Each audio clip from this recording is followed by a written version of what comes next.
Okay, so there were just a few more things I wanted to say about this whole thing of treating the Scarecrow as the dreamer.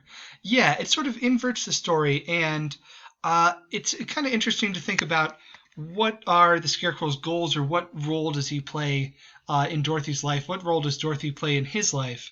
I think one thing to know, actually, that's kind of interesting is that Judy Garland, the actress who played Dorothy, she kind of became a symbol for a lot of people in the gay community, actually, because she was an early supporter of gay rights.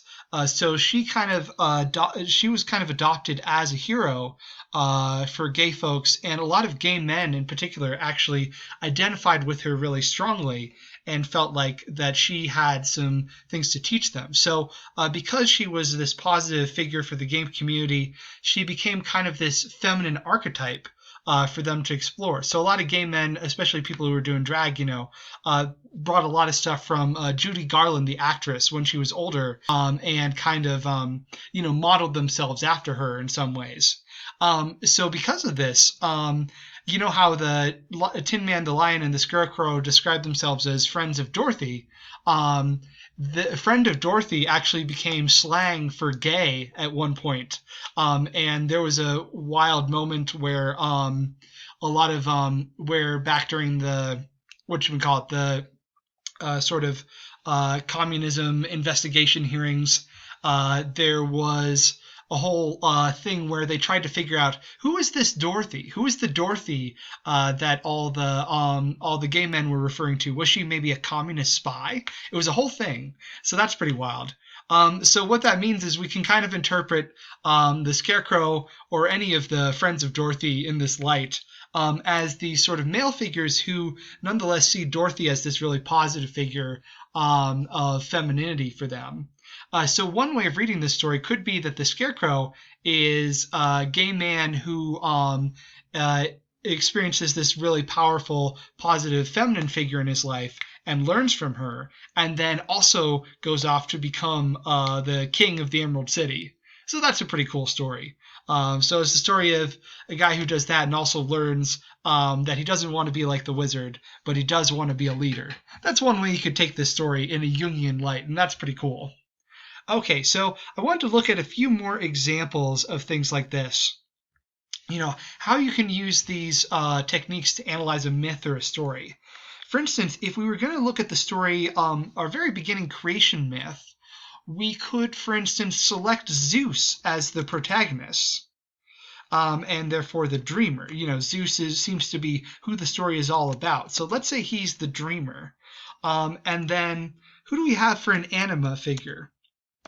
Okay, well, we've got both positive and negative anima figures. We've got his mother, Rhea, who is, she helps to hide him from his father. But then you've also got Gaia, who goes from being a positive figure who helps Rhea to a negative figure.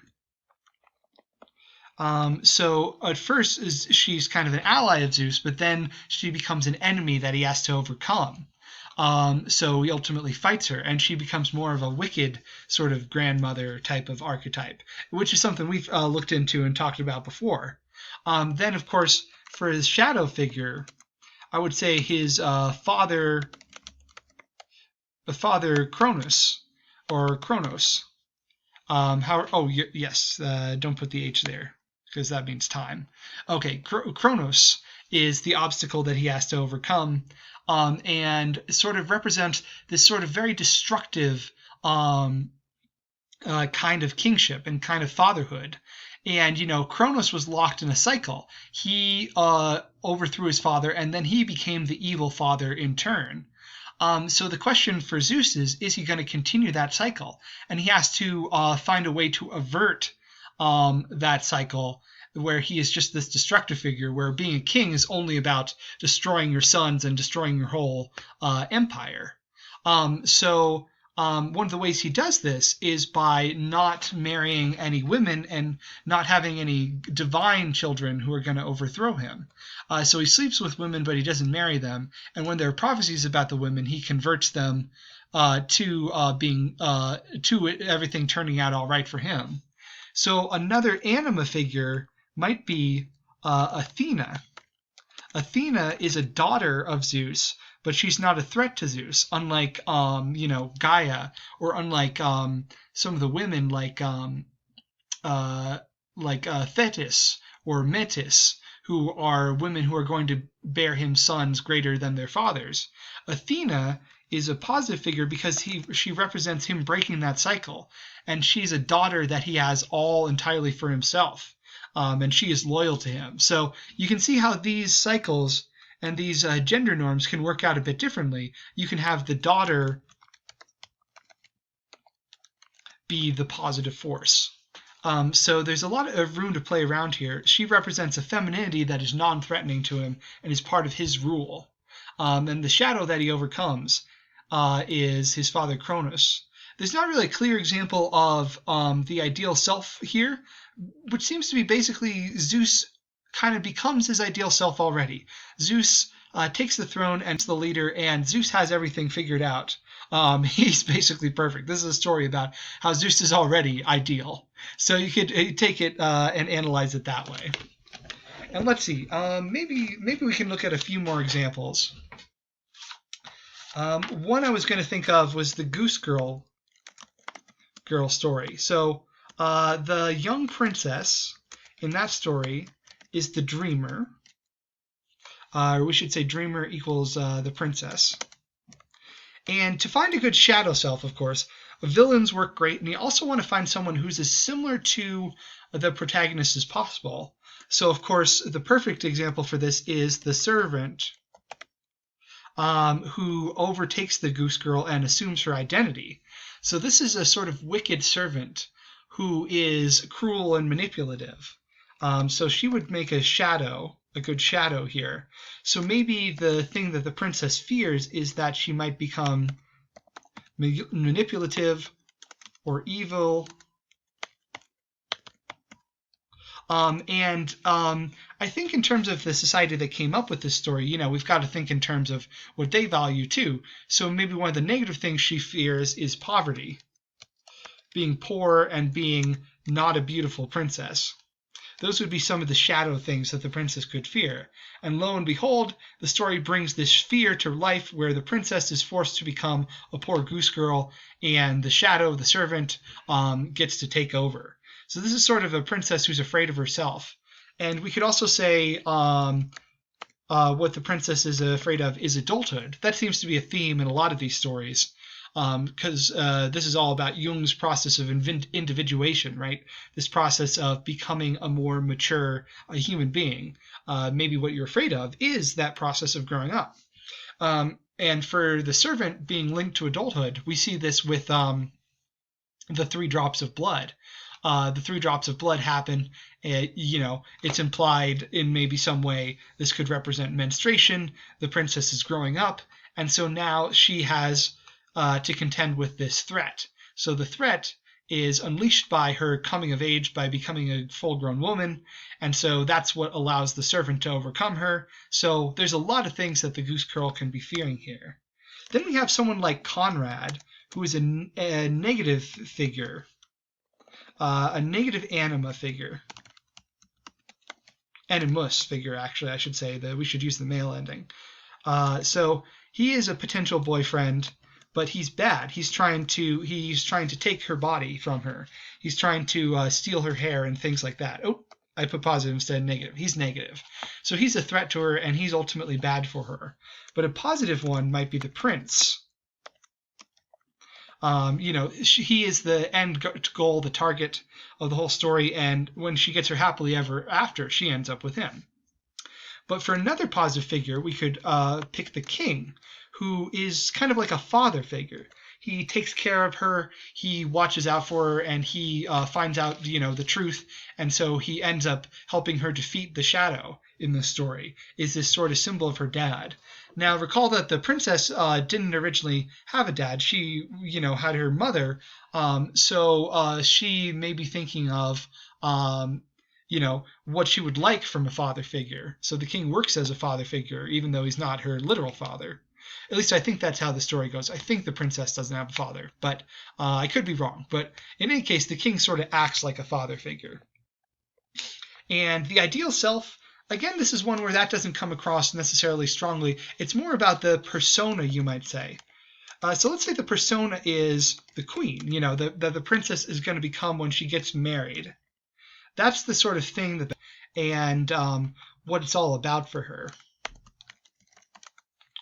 So she's evaluating that, and you can kind of see there's a relationship between personas and ideal selves.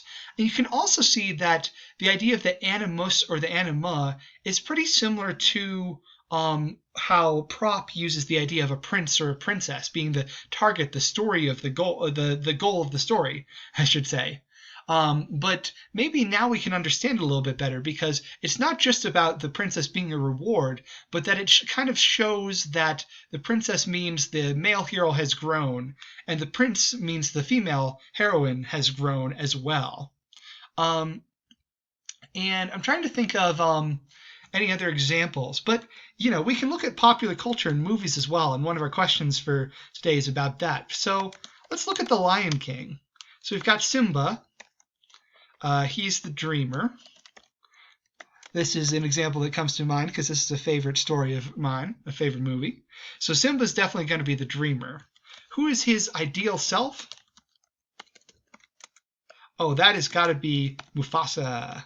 Mufasa, his father, serving as his father figure, this kind of person he could grow up to be. Yeah, Mufasa is clearly this great, wonderful king who everybody except Scar loves. So Mufasa is a good leader, and that would be the ideal for Simba to grow up and be him.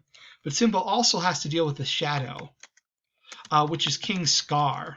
Not King Scar. Scar doesn't become king until he takes over. But Scar is his uncle, who is has a reflection of the ideal self Mufasa in being his brother, but also reflects back upon Simba. Because what does Simba sing?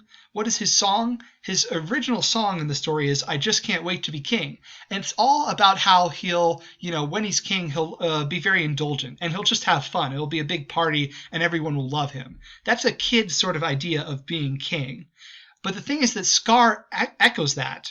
Simba says, when I'm king, I'll be able to do whatever I want. And then Scar becomes king, and he says, I'm the king. I can do whatever I want, in his wonderful British voice.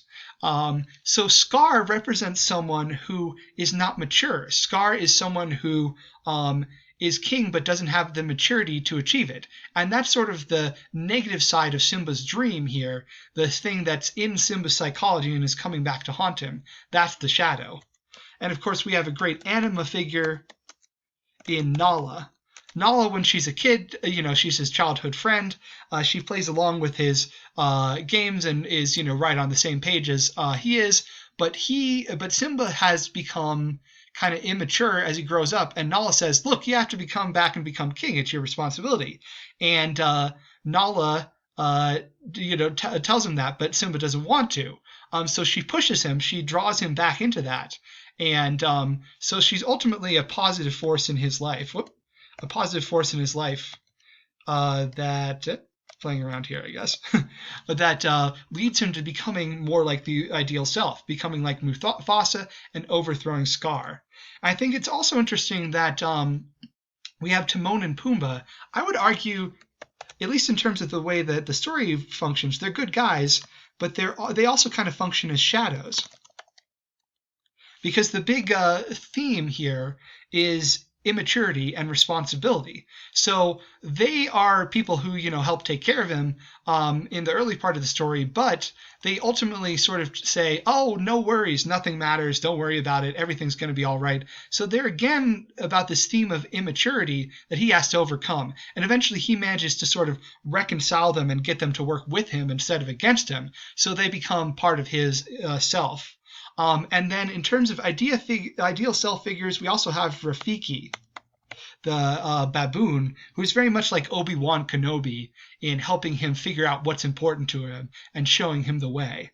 So yeah, all of these are worth thinking about. So maybe now you can see how you can use this to think about a lot of different types of stories as well as mythology. So that's one thing we'll be looking at in the discussion questions is pick a story and analyze it using Jung's techniques. All right. Thanks for bearing with me through all these videos. See you later.